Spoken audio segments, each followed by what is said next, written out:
Hello, beautiful souls, and welcome back. In today's tarot and oracle reading, we are going to be using the Spellcasting Oracle as well as the Wildwood Tarot. As you probably know, I have been loving this combination. So let's see what the cards have to tell us today. I hope everyone is doing well.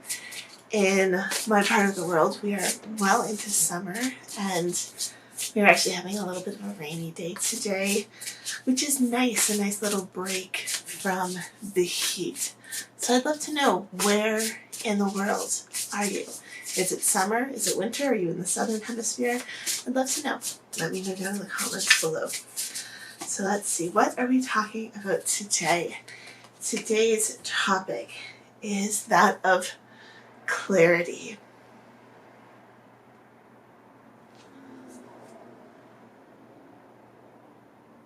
It's interesting because we have this orb.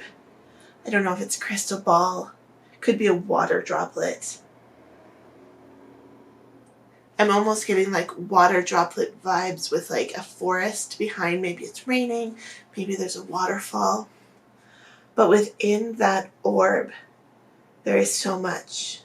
I can see birds. There's all sorts of different colors. I can see what is maybe the moon, but then also it looks like the sun in the middle.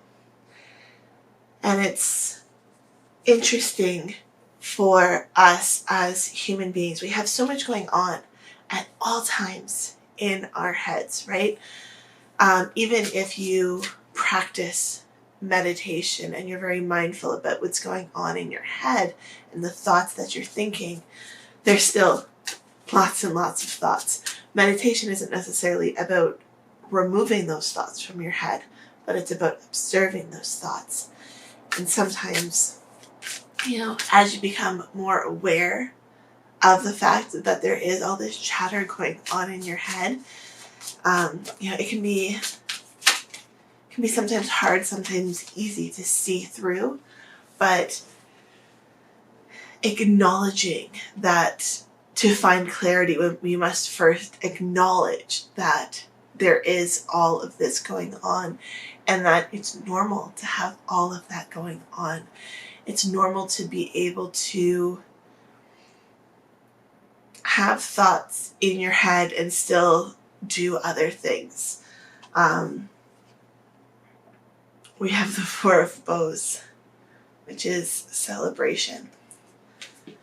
So it's like we're talking about celebrating the clarity that comes from acknowledging those thoughts and from acknowledging that we all have emotions, and sometimes we can't control our thoughts. When we can celebrate who we are, including all that's going on within the head, within the mind, that's when we can find clarity. We have the Page of Vessels, the Otter. This is being excited for new opportunities, very playful energy.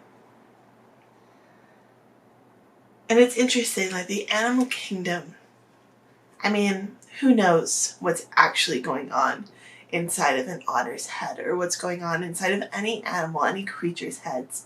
Do they have thoughts? And those random thoughts that pop into your head and you're like, they literally take you back and you go, whoa, like, where did that come from? Like sometimes you know where it comes from. Sometimes there'll be a song on the radio and it'll take you back to 10 years ago when you heard that song and you were with your friends at the mall, being silly, trying on weird hats or something, right? And then there's other times that, say, a smell will take you back. Like my grandmother had a very distinct smell because she always used the same Nivea cream. So that smell reminds me of my grandmother. It might be a perfume or a cologne, something like that. But then it's like, do animals in the animal kingdom have that same kind of impulsiveness in their brains? Or do they just know what they need to do? You know? Like, is this otter looking in the river and getting deja vu about a time they had been there before? Or is it thinking about, a past experience with its baby? Or is it purely thinking, I'm going to go in this water and I'm going to find my next meal and I'm going to be alert for predators and I'm, like, what do they think? I don't know. I don't know if science will ever be able to tell us what animals are thinking. But I do know what I'm thinking, and I do know that the human brain is a very complex one and a very interesting one. And there will never be complete peace, complete silence within our minds. And that is okay.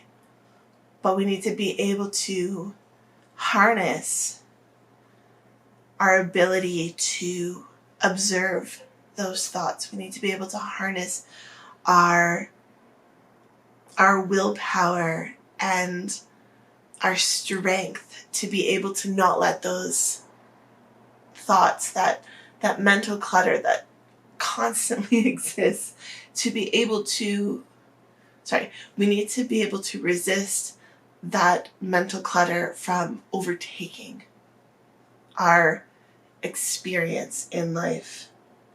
Oh, interesting. So the back of the deck is the mirror. Looking at yourself, looking at what you're capable of. And if we look at the similarities in shape of the mirror to the orb,